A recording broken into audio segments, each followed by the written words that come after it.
한다.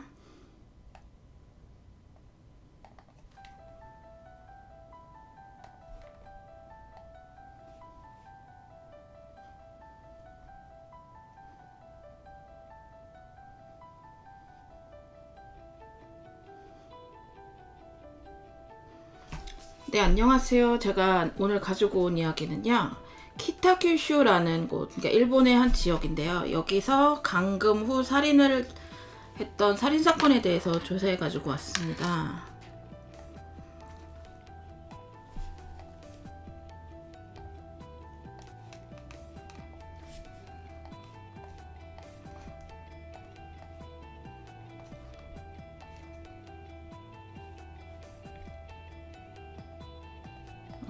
잠시만요.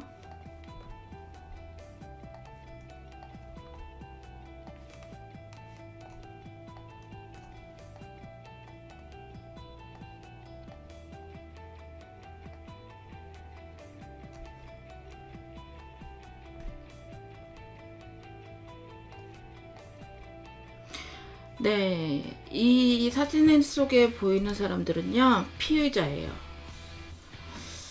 피해자가 아니라 피의자입니다. 이 사건은요, 1996년부터 1998년 사이에 마츠나가 후토시의 지시로 오카다 준코가 저지른 연쇄 살인사건의 이야기입니다. 피살자는요, 전직 경찰관 토라야 쿠미오 그리고 오카타 일가족 6명이에요. 법적으로는 고문치사한 오카타 일가족의 가장을 제외한 나머지 6명이 살인죄로 인정이 되었습니다. 범인들은요, 철두철미한 수법으로 사람을 죽였어요. 자파식 살인이라는 평도 있었다고 합니다. 너무 충격적인 범행 내용이라서요, 일본 정부가 언론을 통제를 했기 때문에 이 키타큐슈 지역에서만 알 수가 있었대요. 그나마 제대로 보도가 되지 않았다고 합니다. 다만 이 인터넷에서 사건의 전모가 탄로가 나서 예전에 비해서는 이 많은 지식 사이트, 자식 사이트에 작성이 될 정도로 많이 알려졌다고 해요. 이 사건의 주범인 마츠나가 후토시, 지금 저 보이는 한색 옷 입은 저 남자는요, 1961년생으로 키타큐슈 고쿠라시에서 태어났다고 합니다. 반항적인 성격의 소유자로요, 학창시절 잦은 말썽을 일으켰었고요. 고등학교 때 여중생을 임신시킨 결정적인 사건으로 다른 학교로 전학 처분을 받았고 19살 나이에 결혼을 했어요. 그런데 이 부모가 이불 사업을 했기 때문에 이 마츠나가 역시 가업을 물려받아서 1983년에 월드라는 회사를 차려서 이불 판매 사업을 시작합니다. 이 사장 마츠나가는요, 보통의 사업가들과는 달리 막장의 극치를 보여줬었는데요. 소비자들한테 싸구려 이불을 고가로 강매하는가 하면 그 직원들한테 할당량을 강제로 부과하고 그 할당량을 채우지 못하거나 아니면 본인의 기분이 나쁘면요, 직원들을 방음 처리된 방에 가두고요, 전기 충격을 가하는 등 믿지 못할 폭언 그리고 폭행을 서슴지 않았다고 합니다. 그럼에도 직원들은 감히 퇴사할 생각을 하지 못했는데요. 마츠나가가 나의 배후엔 야쿠자가 있다. 사표 쓰기만 해봐라. 내가 야쿠자 시켜서 너랑 너의 가족들 다 가만히 두지 않겠다라고 협박을 했다고 합니다. 결혼 생활을 유지하는 중에도요, 다른 유부녀들과 이렇게 관계를 맺는 등 이렇게 막장 행각을 벌이기도 했는데 9명의 주부들과 불륜 관계를 유지하기도 했대요. 9명. 무려 9명이요. 9명의 주부들. 그리고 1980년 졸업 앨범을 보던 마츠나가는요, 동급생이었던 오카다 준코에게 전화를 걸게 됐대요. 그때부터 두 사람의 관계가 시작되었다고 합니다. 마츠나가가 매력적인 남자였기 때문에 준코는 마츠나가가 결혼을 한 유부남인데도 불구하고 사랑에 빠져서 불륜을 저지르게 되었다고 해요. 공범, 지금 저 여자 이름이 오카다 준코예요. 오카다 준코는 마츠나가보다 한 살 아래래요. 한 살 아래인 1962년생으로 당시 단기대학을 나와서 유치원 교사로 일하던 중이었다고 합니다. 이 준코가 마츠나가와 사귀었다는 것을 알게 되고 그 준코의 부모님은 오카다 타카시게 그리고 오카다 시즈미, 잠깐만요. 이 부모 이름이 오카다 타카시게 그리고 오카다 시즈미란 엄마 아빠 이름이래요. 이 두 부모는 마츠나가의 재산 현황 그리고 경력 등을 파악한 후에 준코한테 마츠나가와 헤어질 것을 종용을 했대요. 그런데 이 마츠나가는 직접 타카시게와 그 시즈미를 찾아와서 예의 바른 청년의 모습을 보이면서 이렇게 막 가서 이제 막 챙기는 척하고 진짜 예의 바른 청년의 모습을 보면서 두 사람을 완전히 회유시키는데 성공을 합니다. 처음에 준코와 마츠나가의 사이는 나쁘지 않았어요. 준코가 우연히 예전의 남자친구 이야기를 꺼내면서 상황이 나빠지기 시작합니다. 마츠나가는요, 이때부터 이제 준코를 마구 이게 폭행을 하고 학대를 했다고 해요. 그 마츠나가는요, 준코에게 이전에 쓴 일기장을 모두 가져와라 라고 한 다음에 그 일기장을 보면서 내용을 캐묻고 계속 때렸대요. 그래서 이 폭행이 지속되니까 이제 이 준코는 어떻게 하면 날 믿어주겠냐라고 하소연을 했고요. 마츠나가는 너 지금 담배로 너의 팔뚝을 진짜 이 쓰레기가요. 담배불로 너의 팔뚝을 지져서 내 이름을 새겨라 라는 어처구니 없는 말을 태연스럽게 했대요. 하지만 이 준코는 그거를 거부를 할 수가 없었어요. 그래서 준코는 결국 그대로 팔뚝에다가 자신의 팔뚝에다가 그 남자의 이름을 새겼다고 합니다. 그 마츠나가의 학대를 견디다 못한 준코는요, 결국에 1985년 2월에 그 부모님의 집에서 자살을 시도를 해요. 하지만 실패로 돌아가게 됩니다. 자살기도 이후에 마츠나가는요, 더욱 준코를 학대를 했고요. 아예 친가에서 나오게 해요. 아예 그 집에서 나오게 한 다음에 유치원 일도 그만두게 합니다. 그리고 심지어 이때 이 마츠나가는요, 아직 이혼을 하지 않은 상태였어요. 그래서 어쨌든 이로 인해서 준코는 마츠나가한테 절대 복종을 하는 상태가 돼버렸고요. 더 큰 불행을 낳게 됩니다. 마츠나가가 하던 이 이불 판매 사업은요, 견디다 못한 고객들 그리고 직원이 경찰에 고소를 해버려요. 그래서 1992년 막을 내려요. 망해요, 회사가. 그리고 이 마츠나가는 사기죄와 공갈협박죄로 지명수배를 당하게 됩니다.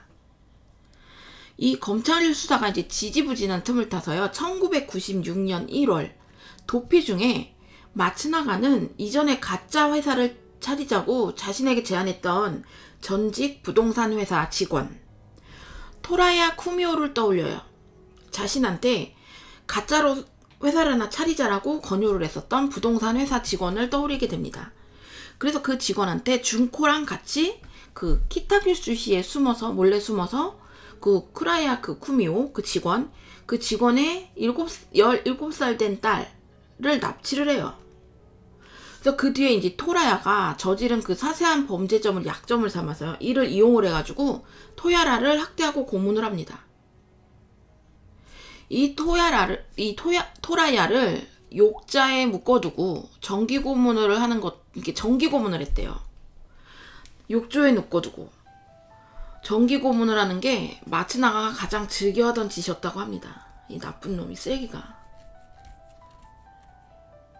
아니 17살 된 딸을 납치를 했는데, 이제 납치를 해서 이제 이 17살의 아버지가 이제 그동안 저질렀던 죄들 있잖아요. 그 죄를 약점을 삼아서 이 아이 말고 이 17살 난 그 딸의 아버지를 고문을 해요. 토라야라는 그 아버지 이름이 토라야를 욕조에 묶어놓고 정기 고문을 했대요. 2월 26일에 학대와 고문에 시달하던 그 토라야가 죽어버려요. 사망을 해요. 그래서 이제 마츠나가는 준코와 토라야의 딸한테 토라야의 시신을 훼손할 것을 지시를 합니다. 이제 이 두 여자는요, 시신을 훼손한 뒤에 바닷가에 갖다 버려요. 그래서 이제 마츠나가는요, 토라야의 딸한테 토라야가 사망하기 직전에 그 토라야의 팔을 살점을 이게 뭐지 토라야의 팔에 그 살점을 뜯어내서 근데 이건 말하기 너무 짜증나는데 그 살점이 뜯어져 나갈 정도로 아주 세게 물도록 했대요. 물었대요. 물게 하고 그것을 사진으로 찍었대요. 이 사진을 왜 찍었냐면 지금 이 딸이 아빠의 시신 훼손과 더불어서 토라야의 딸한테 아버지의 학대에 가담했다는 죄의식을 심어주려고. 이 딸한테 네가 아버지한테 이런 짓을 했다. 네가 아빠한테 아빠의 학대에 가담을 했다라는 죄의식을 심어주려고 딸한테 아빠의 팔을 물으라고 시켜요. 그리고 사진도 찍어요.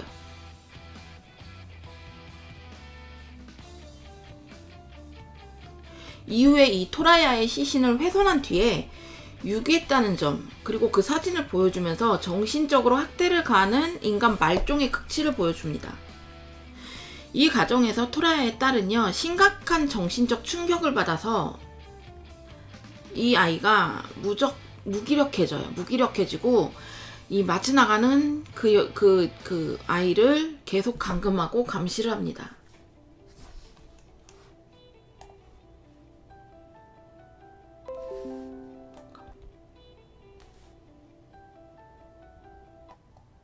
잠깐만요. 소리가 너무 커. 자, 이 토라야 사망 이전에 토야라를 통해서 한 유부녀를 알게 되었던 이 마츠나가는 교토대 출신의 카와이 학원 강사로 자신을 위장을 한 채 그녀와 사귀게 되었어요. 그리고 그녀는 3살 된 자신의 작은 딸과 함께 그 마츠나가 그리고 준코와 동거 생활을 시작합니다. 그리고 1996년 12월 30일부터 1997년 3월 16일까지 마츠나가와 준코는 이 여성과 작은 딸을 방에 감금하고 매일 때려요. 매일 폭행을 해요. 그리고 난 후에 총 560만 엔을 갈취합니다.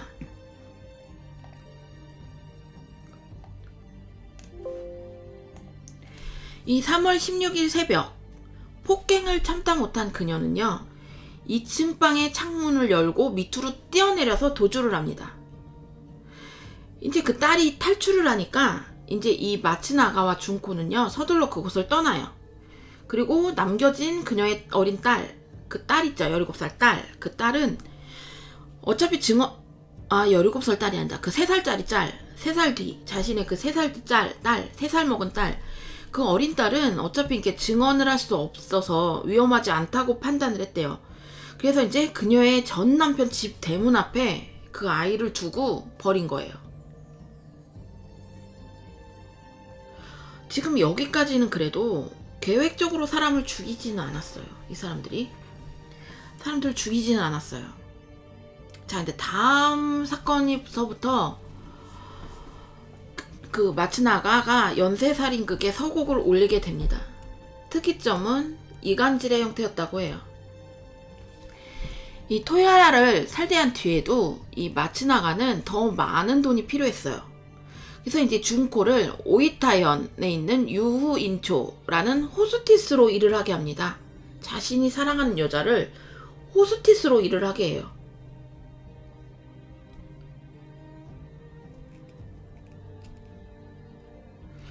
이 기회를 틈타서 준코는 마츠나가에게서 벗어나고 싶어 했어요.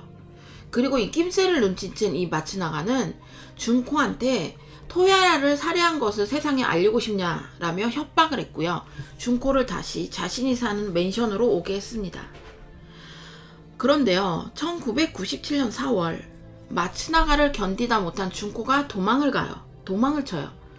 그런데 이 마츠나가는 준코를 붙잡기 위해서 이 준코와 자주 만나던 준코의 여동생 오가타 리에코라는 이 동생의 귀에 들어가도록 마츠나가가 자살을 했다. 그래서 이미 장례까지 치렀다라는 헛소문을 퍼뜨립니다. 결국 이 소문은 리에코의 귀에까지 들어갔고요. 리에코를 통해서 마츠나가가 죽었다는 헛소문을 들은 준코가 안심하고 집으로 돌아왔을 때 그런 준코 앞에 나타난 건 멀쩡하게 살아있는 이 남자였어요. 정말 쓰레기죠. 미친놈이죠. 미친놈. 한마디로 사이코야 사이코. 아 진짜. 차라리 이때 도망을 쫓던 준코가 경찰에 자수를 했다면 이후 일어날 그 더 큰 비극은 막을 수 있지 않았을까요? 그런데 이미 마츠나가에 의해서 정신적으로 지배를 당했던 상태였기 때문에요. 준코는 결국 다시 마츠나가의 손아귀에서 떨어지고 말아요. 마츠나가한테 다시 불려가고 끌려가게 돼요. 이 마츠나가는 교묘하게 준코가 자기 옆 외에는 갈 데가 없도록 하기 위해서요. 그 유인초에 있는 준코의 직장의 사장이나 아니면 동료들한테 준코가 가진 험담을 퍼붓는 것을 전화로 걸도록 강요를 해요. 하다하다 별의별 짓을 다 시켜요. 이후에 이 마츠나가는 준코의 부모 그리고 여동생을 준코의 문제로 상의할 것이 있다라고 불러냈고요. 이 도피 자금이 필요하다면서 돈을 뜯어내기도 했대요. 또한 이 준코의 아버지인 그 타카시게에게요. 토라야 살해 사건, 그 살해 현장의 배관을 교체하도록 해서 증거인멸에 가담한 혐의를 안게 합니다. 이 아버지한테. 이 준코의 부모와 여동생이 이때 명확한 태도를 취해서요. 경찰에 신고를 했다면 상황이 달라졌겠죠? 그런데 그들은 가족이 살인을 했다는 이유로 세상에서 드러나서 체면이 깎이고 싶지 않다라는 잘못된 생각을 해버렸고요. 그 대가로 파멸했습니다. 그 언니의 문제 때문에 준코의 여동생 리에코가 자꾸 집을 나가니까 이 리에코의 남편인 오카다 카즈야는 리에코를 의심하기 시작합니다. 그래서 이 마츠나가는 카즈야가 그런 의심을 한다는 걸 알게 됐고요. 더욱이 이 대릴 사이로 들어온 카즈야가 장인 타카시게가 주기로 한 땅을 받지 못했고 리에코가 낙태를 한 경험이 있는 것까지 알게 돼요. 그 사실을 알게 되자 이 마츠나가는 교모하게 그 장인과 아내에 대한 의심을 부추겼습니다. 이에 이 카즈야는요, 점점 장인과 아내에 대한 의심이 커져갔고요. 마츠나가는 마치 이제 좋은 이해자인 양, 당신은 서가서 결혼한 거다. 속인 건 그 새끼들이니까 마구 쳐갈겨도 상관없다. 라며 조언을 하는 척 폭력을 부채질했대요. 그래서 이제 결국 이 카즈야는요, 마츠나가의 꼬드김에 넘어가서 사실 한 번도 확인해보지도 않고 이 장모와 아내를 같이 구타를 하기 시작합니다. 이 카즈야가 이 마츠나가한테 리에코가 방에 더블 사이즈 침대를 두어서 방이 비좁아졌다라고 푸념을 했대요. 그랬더니 이 마츠나가는 되려 리에코 편을 들면서 카즈야를 몰아세웠다고 합니다. 믿었던 마츠나가가 이렇게 나오니까 이제 당황한 카즈야는요, 마츠나가한테 잘 보이려고 했대요. 잘 보이려고 했고, 이를 이용해서 그 마츠나가는 카즈야에게 토리야 살해 현장의 욕실 타일을 새로 바르게 했대요. 그래서 이 사람한테도 증거인멸에 가담시켰다고 해요. 이후에 이 마츠나가는요, 카즈야한테 증거인멸에 가담한 것을 이렇게 교묘하게 되풀이를 시켜가지고 이 카즈야한테 공범의식을 심어주게 됩니다. 그리고 이제 이 카즈야로 하여금 이제 이 오카타 일가를 거느리게 해서요, 저항이 나오지 않도록 이렇게 치밀한 그 계획을 세워요. 계획을 세웁니다. 이 카즈야의 아이들, 이 카즈야는 그 마츠나가의 그 8월의 여름 마츠리라는 행사가 있어요. 그 행사가 있대요. 근데 그거를 핑계 삼아서 카즈야의 큰딸 아야, 이 카즈야의 큰딸이었던 아야, 그리고 작은 아들이었던 유키를 자신들이 있던 맨션으로 데리고 왔대요. 그리고 이제 다니던 그 초등학교와 어린이집을 보내지 않았다고 합니다. 이 카즈야의 일가 4명은요, 서류상으로는 그 구마모토현이라고 일본 저 남부지방에 있어요. 구마모토현 타마나시라는 곳으로 이사를 간 것으로 나왔는데요. 실제로는 고쿠라라는 곳에 살고 있었다고 합니다. 저도 지금 일본 지리를 잘 몰라가지고 고쿠라가 어디에 있는지는 잘 모르겠는데,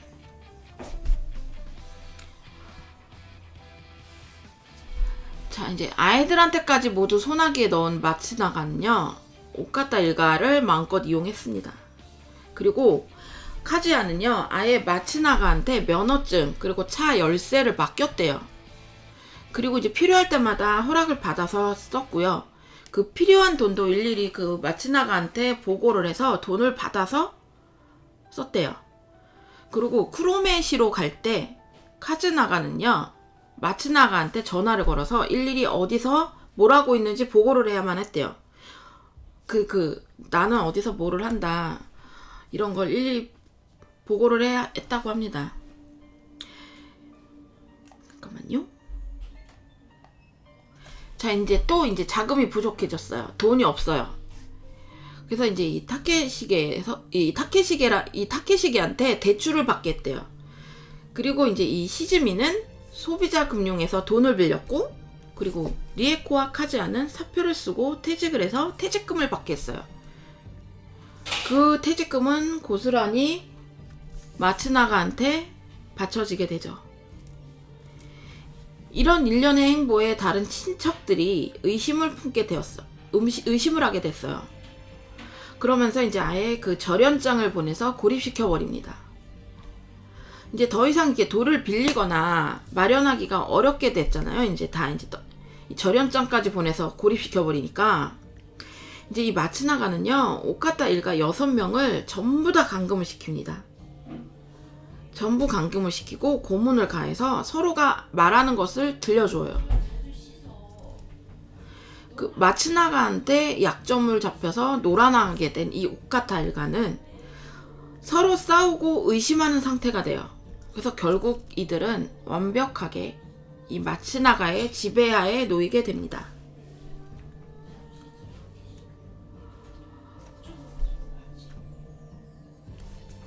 그 이후에 이 마츠나가는 본격적인 살인 행각에 들어갑니다. 일단 기준은 마츠나가의 범행이에요. 두 번째 범행은 상해치사 범행.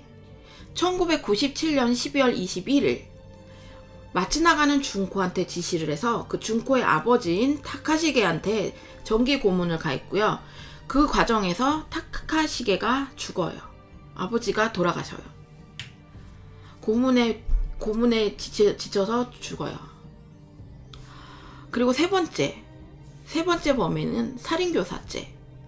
1998년 1월 20일 준코의 아버지인 시즈미가 계속 정기 고문을 받다가 그 거듭된 그 정기 고문 때문에 미쳐버려요.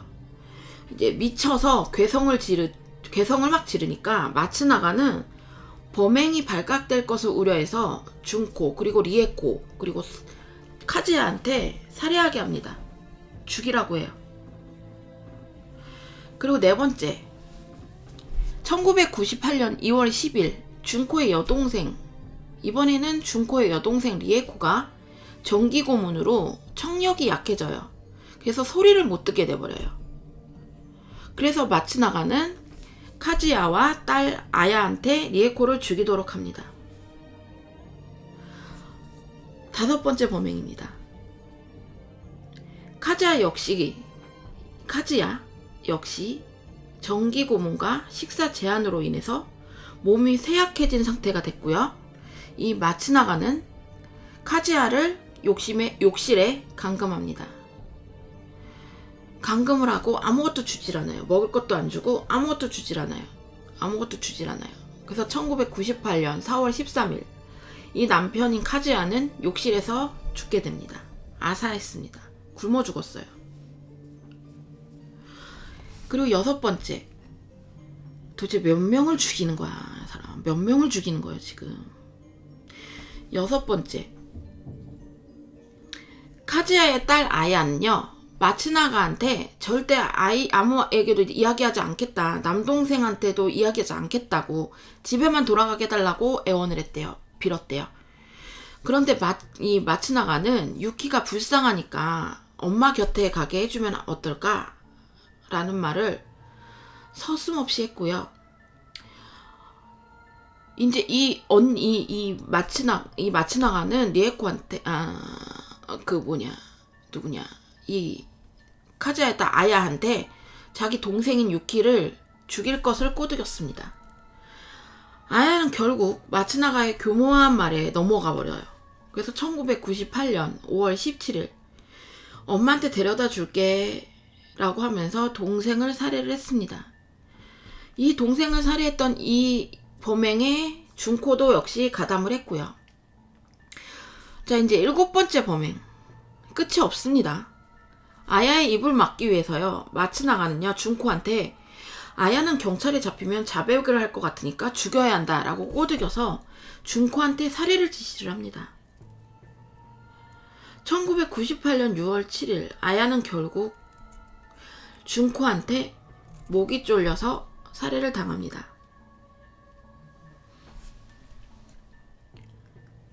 7번째 범행 경우는 아이들을 죽인 것이에요. 아이들을 죽였어요. 이 아이들을 죽인 게 특징인데, 이제 정상적인 의사표현 능력, 그리고 상황 판단력이 전무한 3살짜리 아이는 살려준 거. 그리고 그거에 대조가 되죠. 3살짜리 아이는 살려줬지만 5살, 10살짜리 아이는 범행을 어느 정도 진술할 가능성이 있었기 때문에 죽여버린 거예요. 사태가 이 지경에 이르자 이제 이 총 7명이었던 오카타 일가 중 살아남은 사람은 준코 혼자뿐이었어요. 준코뿐이었어요. 다만 같이 동거를 하던 토라야의 딸은 죽지 않았고, 이 토라야의 딸은 죽이지 않았고 범행에도 가담시키지 않았다고 해요. 한때 17살 때 최초로 이 부친이었던 이 토라야와 함께 감금이 된 이 17살, 아까 있었다 그랬죠? 17살 딸 납치했다 그랬잖아. 몇 년 동안이나 마츠나가한테 잡혀있던 이 딸, 토라야의 딸은 2002년 1월 30일에 마츠나가의 감시가 잠깐 느슨해진 틈을 타서 키타큐슈에 살던 토라야의 부모, 즉 할머니 집으로 도망쳤어요. 그녀는요, 할머니 집에서 이제 약 보름 정도 생활을 하면서 아르바이트를 하기도 했고요. 그 국민건강보험에서 이 국민건강보험을 가입하면서 생활의 기반을 쌓아갔습니다. 그런데 어처구니 없게도요, 마츠나가와 연애 중이던 그녀의 큰엄마가 그녀의 행방을 마츠나가한테 일러 바쳤고요. 마츠나가는 바로 그 할머니 집으로 쳐들어가서 그녀를 바로 다시 납치를 해가요. 다시 납치를 해갑니다. 그래서 이제 그녀는요, 다시 잡혀갔잖아요. 그녀는요, 다시 한번 전기 고문을 당하거나 아니면 벤치 같은 거로 꽃이 피고 살점이 떨어져 나가는 등 학대를 당하기 시작합니다. 그런데 위험인물이라는 게 명확해져, 이게 제거를 해야 하는 상황이었잖아요, 이 딸이. 근데 지금까지 그 행태와는 달리 무슨 생각이었는지 모르겠는데, 이 마츠나가는요, 토라야의 딸을 죽이지 않은 채로 가둬놓기만 했대요. 그래서 그녀는 극한의 공포에 사로잡혀서 이제 이 상성을 초월하는 고문을 받으면서도 도망칠 엄두조차 내지 못했다고 합니다. 자, 2002년 3월 6일 토라야의 딸이 할머니 집에 몰래 전화를 겁니다. 그리고 자신에게 이렇게 감금이 된 곳을 알려줘요. 이 전화를 받은 할머니가 경찰서에 신고를 했고요. 다음 날인 3월 7일 경찰이 마츠나가와 준코를 체포합니다. 드디어 체포가 돼요.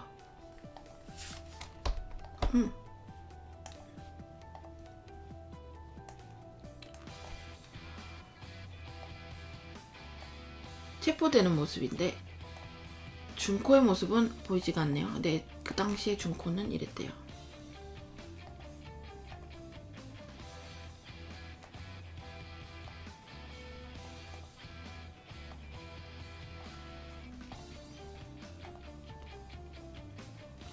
체포 당시에 마츠나가와 준코는요, 모든 혐의를 완강히 부인을 했습니다. 이제 자신들의 신원도 밝히지 않았고요. 이 준코가 가지고 있던 사진첩으로 인해서 이들의 신원이 드러나게 됩니다. 이 경찰은 이 사건을 마츠나가와 준코가 토라야의 딸을 감금한 사건으로 분류를 했어요. 분류를 했는데 이 토라야의 딸이 본인의 아버지를 죽인 사건을 이제 이 사실을 자백을 하면서 수사 방향은 살인사건으로 받게 돼요. 근데 이제 경찰은요, 살해 현장으로 의심이 되는 곳에 이렇게 배관까지 잘라서 수거된 이 DNA 감정을 의뢰했지만 건진 게 없었어요. 아까 그 살해 현장에 그 배수관 다 수리하게 했잖아. 아무 증거를 찾지 못한 겁니다.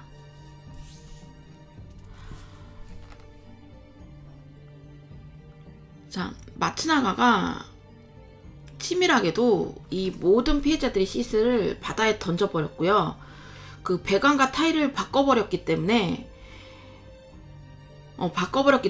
이제 설령 그것이 아니었다고 해도 범행 발생일로부터 시점이 4년 정도가 지났기 때문에 이제 도무지 이제 물질적 이 증거를 찾아낼 수가 없었던 거예요. 또 이제 게다가 이제 이 마츠나가는 물질적 이 증거가 있다고 해도 자신이 직접 살해한 것이 아니라고 오길 참이었던 거예요. 다 시켰잖아. 다 시켜서 한 일이잖아요. 그런데 이 준코가 이 마츠나가를 배신하고 자백을 해요. 준코는 마츠나가의 지시에 의해서 7명을 살해됐고 자신도 그 중에 일부에 가담을 했으며 시신은 바다에 모두 버렸다라고 진술을 합니다. 비록 물질적 증거는 없었지만요, 오가타 일가가 학대를 받으면서 정확한 이 사실 확인서나 시체를 토막하는데 사용했던 톱과 날의 구매 일자를 알 수 있는 영수증, 그리고 마츠나가가 살던 맨션의 다른 거주자들의 증언, 이 증거들이 차곡차곡 쌓이게 됩니다. 이제 이 마츠나가가 토라야의 딸을 살려준 이유도 후에 밝혀졌어요. 그 이유가 이 마츠나가는 토라야의 딸한테 4명의 아이를 돌보도록 강요를 했다고 합니다. 이 아이들 중 2명은요, 마츠나가와 준코 사이에서 태어난 아이였고요.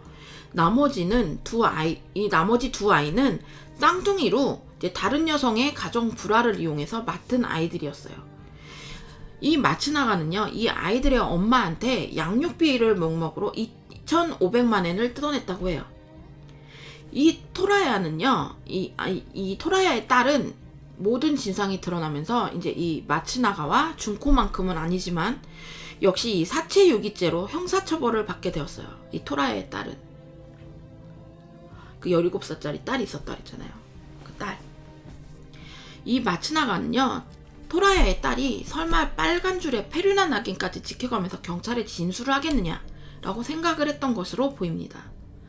하지만 진술을 했죠. 그 밖의 피해자들은요, 마츠나가가 사기죄로 지명수배되자 이제 이 마츠나가의 강요로 인해서 도피 생활을 하던 이 월드의 전 직원이 있었는데요. 이 월드의 전 직원, 이 월드가 기억나세요?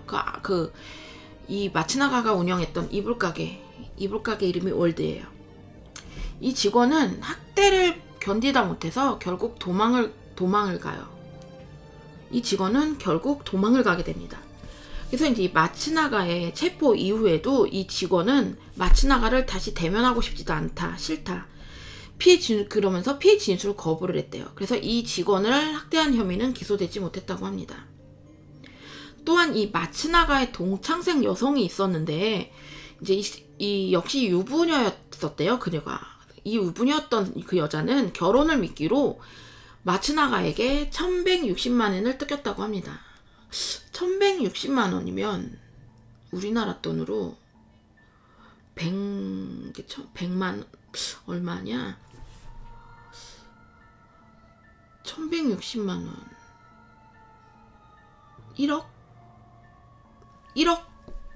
1600만 원 정도? 지금 상황에서는 1억 1060만 원, 1억 2천만 원 정도? 그 정도 돈이라고 해요. 그 후에 그녀는 1994년 3월 오히타현 페프만에서 자살을 해요. 자살을 하게 됩니다. 그런데 이 역시 이제 이 마츠나가의 타살이라는 주장도 있어요. 자살이 아니라. 이 경찰이 수사를 했는데 경거를 찾지 못하고 기소에는 이르지 못했다고 해요.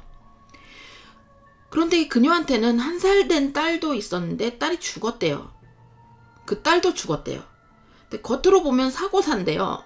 워낙 그 과정이 부자연스러울 만큼 그 피살 가능성이 있는 거 아니냐라는 추측이 제기되었지만 확실한 증거가 없어서 기소되지 않았습니다.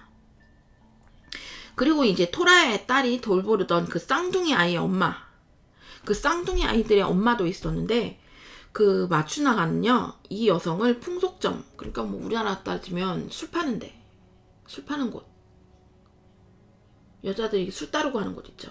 그런 곳이에요. 그 풍속점에서 일하게 하면서 이제 양육비 무료를 목록으로 역시 2,500만 엔을 뜯어냈습니다. 이 중범죄와의 연관성은 전무했고요. 이 그녀는요, 피해 진술을 거부를 해서 이 건도 기소는 되지 않았어요.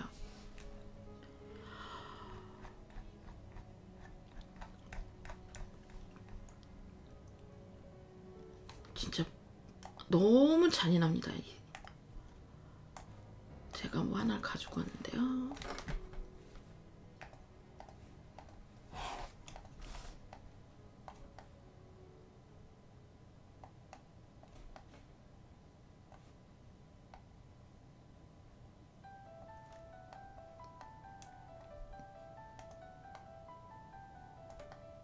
이 사람이에요. 강계도예요. 지금까지 있었던 그 7명의 강계도.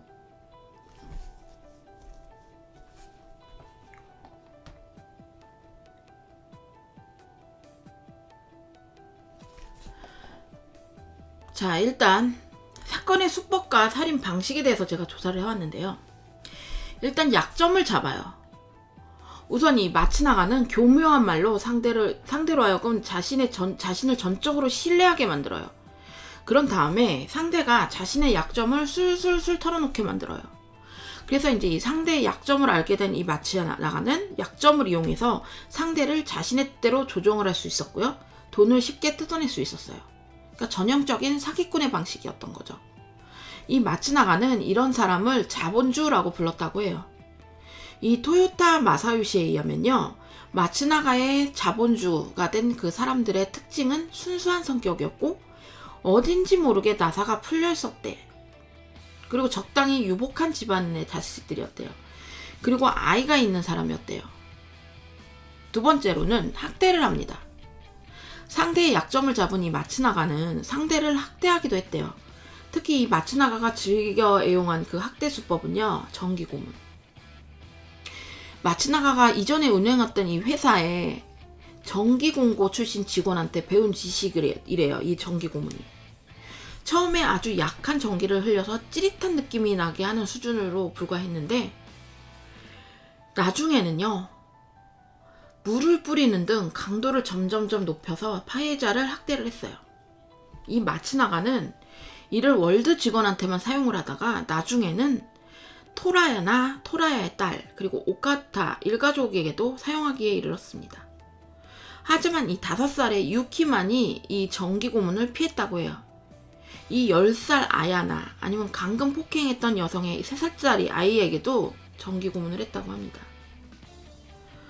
이 3살짜리 아이한테까지 손을 댄 이유, 그 아이의 어머니가 자신한테 복종하는 효과를 노리기 위해서 자행했던 것으로 드러났어요. 진짜 사이코죠, 이 새끼. 와, 진짜 사이코예요. 이 새끼. 저 새끼 진짜. 자, 이제 각서를 받게 됩니다. 마츠나가는요, 피해자들한테 약점을 잡거나 아니면 학대를 가해서 갖가지 각서를 쓰게 만들어요. 그 각서의 내용은 크게 3가지였대요. 첫 번째, 상대방이 마츠나가를 위해 훗날 뭔가를 하겠다고 약속하는 내용. 그 내용의 대가는, 그 내용의 대다수는 그 마츠나가의 생트집을 실행하는 거. 그 2번째, 피해자가 과거의 약점을 고백하는 내용. 마츠나가는 이를 이용해서 피해자들이 도망가지 못하도록 했어요. 셋째, 마츠나가가 피해자들한테 뭔가를 해주겠다는 내용의 각서. 상대방한테 이 각서의 내용을 반드시 지키겠다고 믿게 만들었대요. 그래서 또한 이 각서의 내용에는 이 각서는 절대 평화로운 분위기에서 작성했다라는 내용이 첨가되어 있거나 아니면 이 문서의 내용을 낭독하는 것을 테이프에 녹음을 해두기까지 했어요.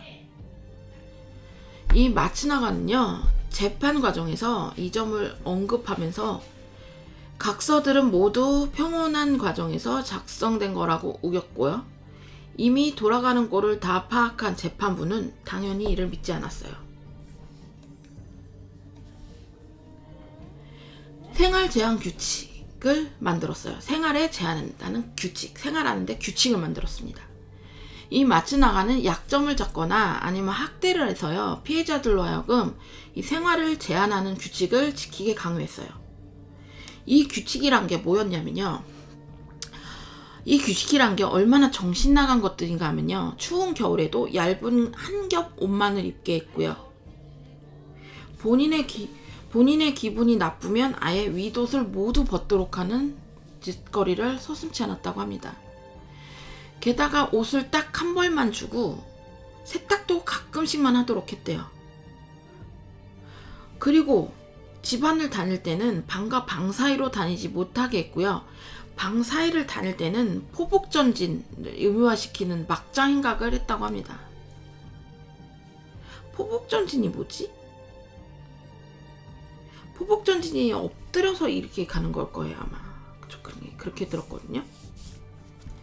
이 잠을 잘 때는요, 이불 없이 부엌에서 신문지를 깔고 자야 했고요. 코골이가 심하면 자물쇠를 재운 욕실에 가두었습니다. 그나마도 잘 수 있는 시간은 한낮에 서너 시간에 불과했다고 해요. 이 마츠나가가 허락할 때만 대화를 할 수 있었고요. 식사는 말 그대로 막장의 극치예요. 하루에 한 끼나 잘해야 2끼 정도. 또 마루에 신문지를 깔고 거지처럼 먹어야 했대요, 손으로. 7분에서 15분 정도밖에 안 되는 시간 제한까지 있었다고 합니다. 다른 피해자로 감시자로서 이제 타이머를 이게 다른 사람을 이렇게 걸러가면서 타이머를 댔대요, 밥 먹을 때. 이 식사의 내용은요, 매우 불량했대요. 배달 음식이나 아니면은 편의점에서 사오는 간단한 것들.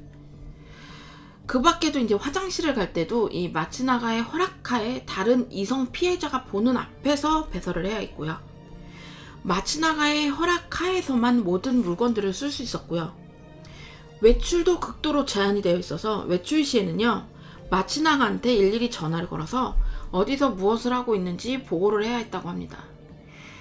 이 마츠나가는요, 머릿속에 그려놓고 이제 경과 시간을 미리 계산을 한 뒤에 이 모처에 언제까지 도착하라 라고 요구하기도 했대요. 만약에 이 규칙을 어겼다, 위반을 했다, 그럼 뭐가 기다리고 있을까요? 마츠나가의 학대와 고문이 기다리고 있었습니다.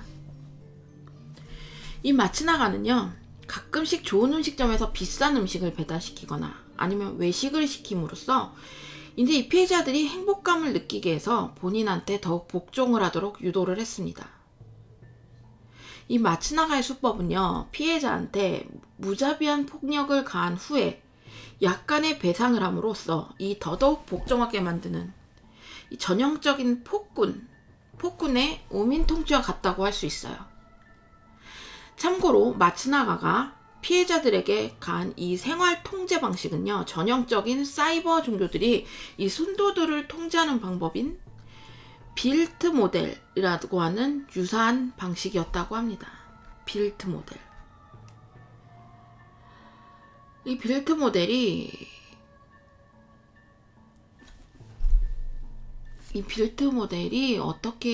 어떻게 나오냐면요. 잠깐만요. 제가 조사를 해봤어요.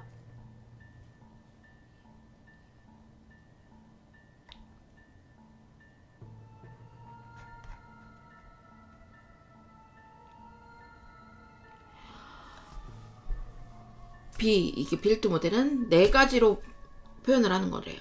빌트 모델은 첫 번째, 행동 통제, 두 번째, 정보 통제, 세 번째, 사고 통제, 네 번째, 감정 통제. 이 4가지에 합친 것을 빌트 모델이라고 한다고 합니다.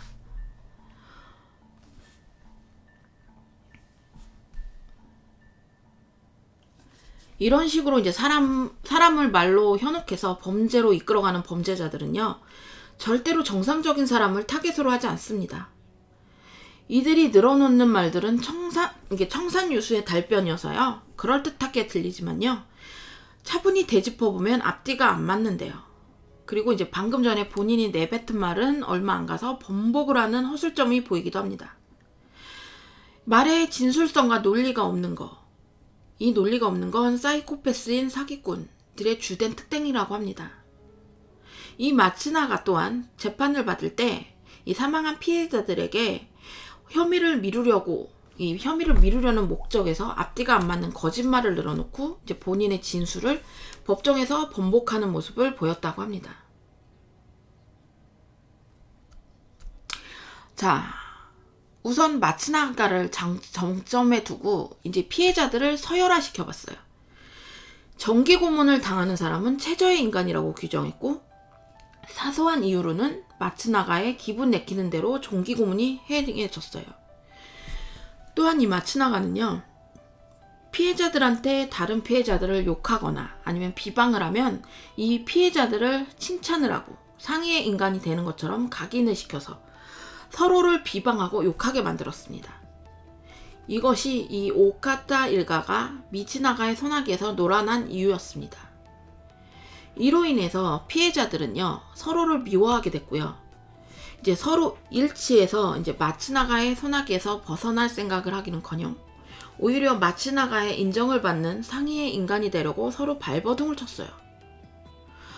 누군가가 이제 하위의 인간으로 떨어지면 가족임에도 불구하고 안도했고요. 이 마츠나가의 관심을 얻으려고 그에게 절대 복종을 했어요.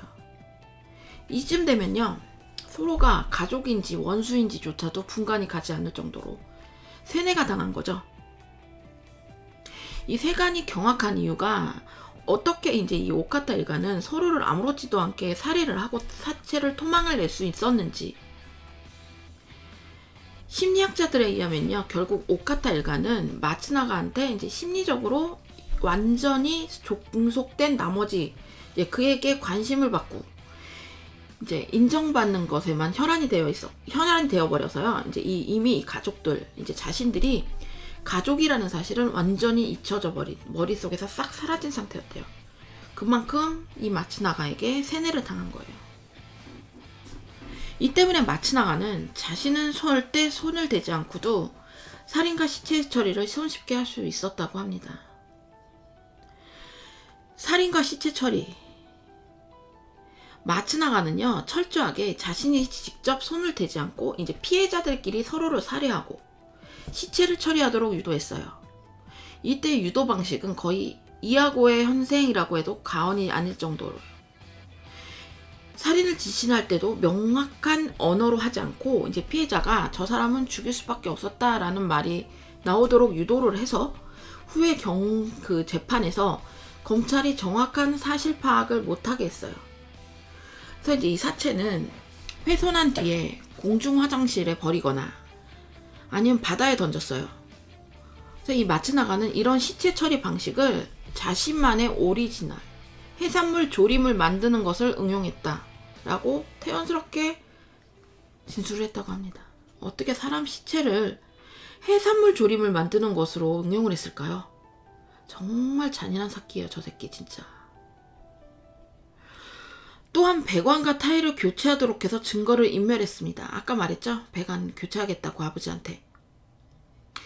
결국 이 사건은 직접 증거 없이 범인들의 진술과 정황 증거에만 의존해야만 했습니다.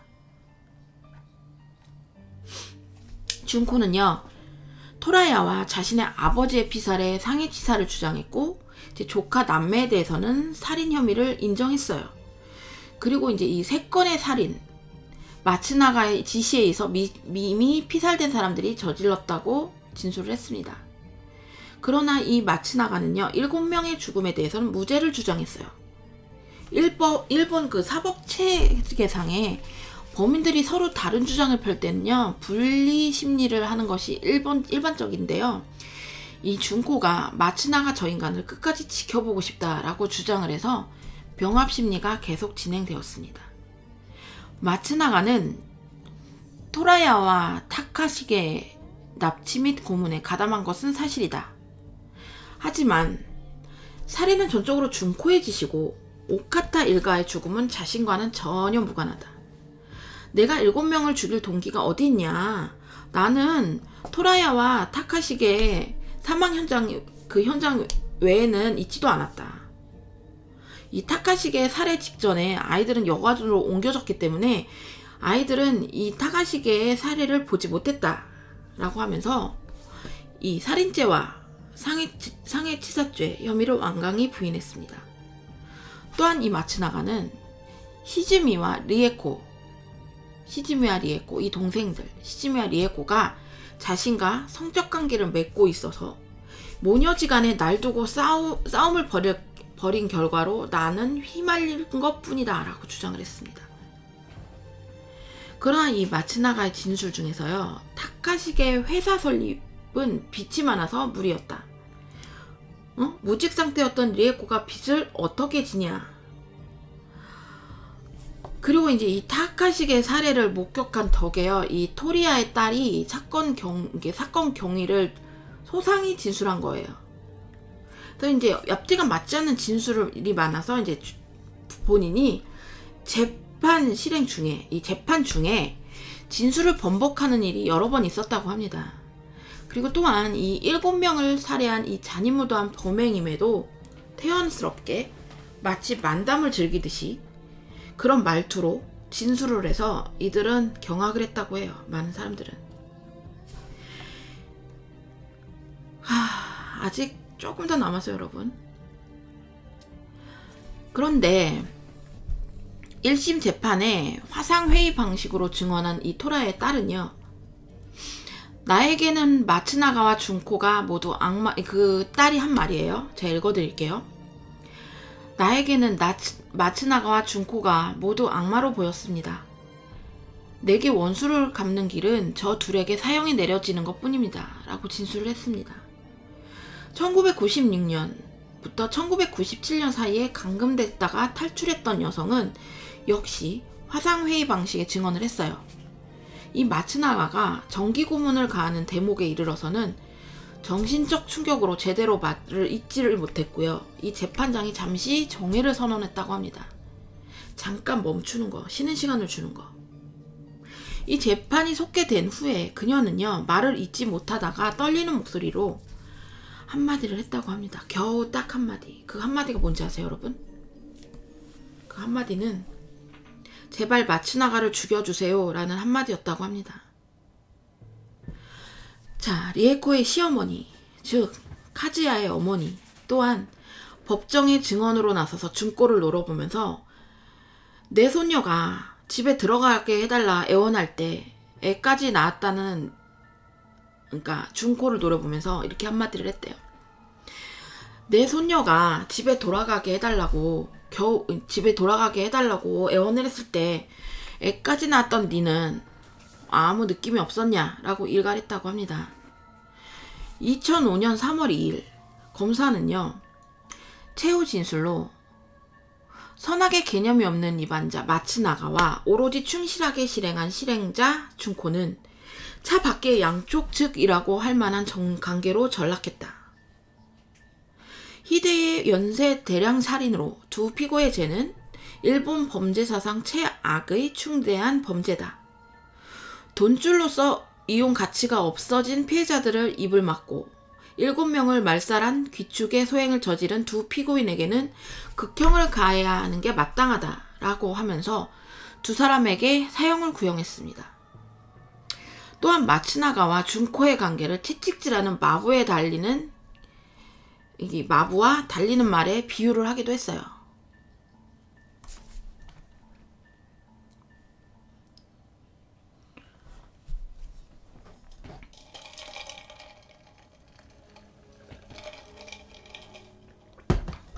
자, 2005년 9월 28일 1심 재판부인 후쿠오카 지방 재판소는요 판결로 마츠나가의 증언은 서로 불일치하며 모순이 많기 때문에 이 마츠나가의 지시에 의해서 5명이 죽었고, 이제 5명이 살해가 됐고, 1명은 직접 살인을 했으며 1명이 사망한 것이 인정이 된다.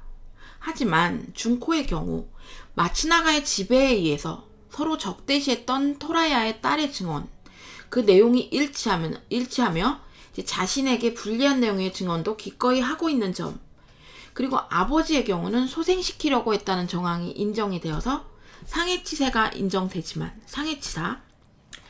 토라야의 경우는 명백한 살인이다 라고 평가를 했고요. 조카 남매에 대한 살인도 모두 유죄로 인정을 하면서 두 사람 모두에게 사형을 선고했습니다. 마츠나가는 항소를 했고요. 준코의 경우는 자기는 죽어 마땅한 죄를 지었다라고 판결에 승복을 하려 했지만요.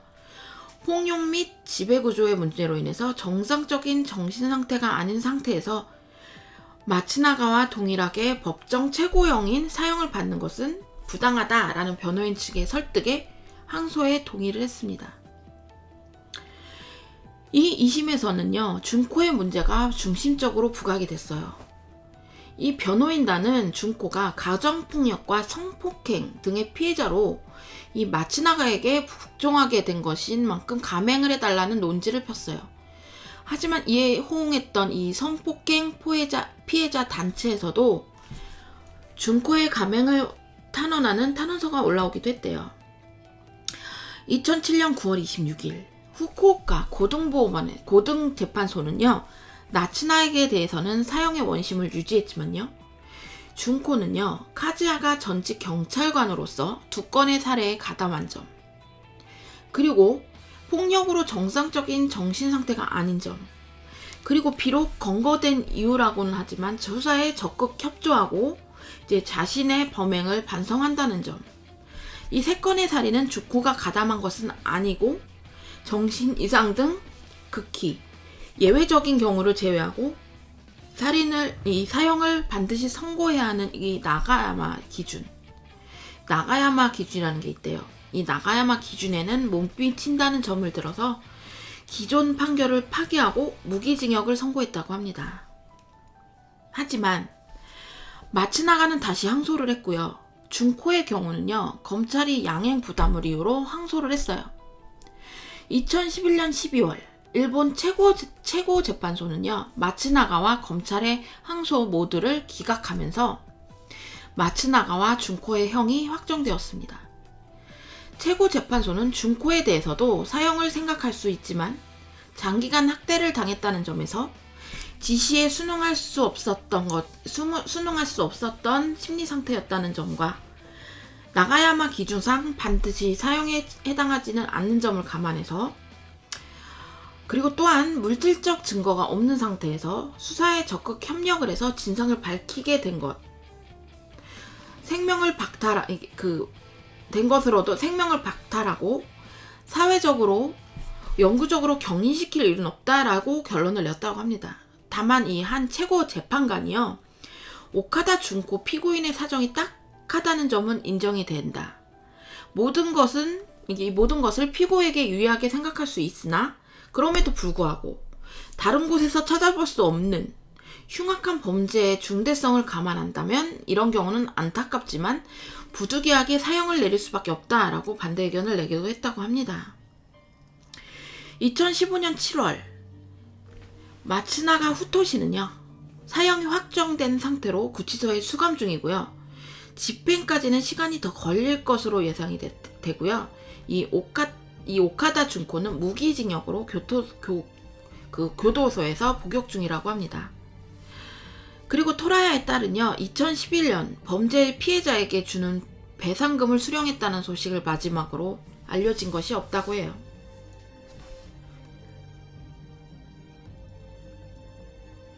이 이야기를 가지고 논피션 작가였던 토요타 마사요시라는 작가는 이 사건을 다룬 논픽션 사라진 일기라는 책을 집필했어요. 이 평론가 미야자키 아키라미라는 이 평론가는 이 책을 높게 평가를 했대요. 그래서 이 책이 영화화 되었으면 좋겠다라고 언급하기도 했대요. 그리고 이제 추리소설 작가였던 이 추리소설 작가이자 영화 감독인 신도 후유키, 저 이분 소설 진짜 좋아하거든요. 이분 글 정말 재밌어요. 추리소설. 이 신도 후유키의 소설 서로 죽이는 가족이라는 제목으로 이 사건을 모티브한 소설을 만들었다고 합니다. 그리고 사기꾼 우시지마, 세뇌하는 남자편, 사기꾼 우시지마라는 일본 드라마가 있어요. 이 사기꾼 우시지마라는 이 드라마의 26에서 28권 사건을 소재로 한다고 합니다. 유사한 사건으로 아마가사키 사건이 있어요. 이것도 제가 조사를 다음에 한번 해오도록 하겠습니다. 이 아마가사키 사건이 있는데 이거는 아직은 인소가 떨어지는 편이래요. 공범 중 하나가 하필이면 우리나라 한국계 일본인이라고 합니다. 그 이후로 혼다 테치야는요, 스트로베리 나이트 그리고 지오 시리즈로 유명한 이 혼다 테츠야가 해당 사건을 모티브로 한 짐승의 성이 발간이 됐습니다. 그리고 반응은 사륙에 이르는 병보다도 더 끔찍하다라는 반응이 보여졌고요. 그리고 드디어 이 이야기는 이게 영화화됩니다. 시노 시온이라는 감독이 연출을 했고요. 시이나 키페이라는 주인공이 시이나 키페이 이분 되게 유명한 분이거든요. 일본에서 유명한 배우예요. 이 배우가 거의 좀 아버지 역할로 많이 나온 아버지인데 이분이 주연으로 넷플릭스에서 영화화 되었다고 해요. 이 영화의 제목은 사랑 없는 숲이라고 합니다.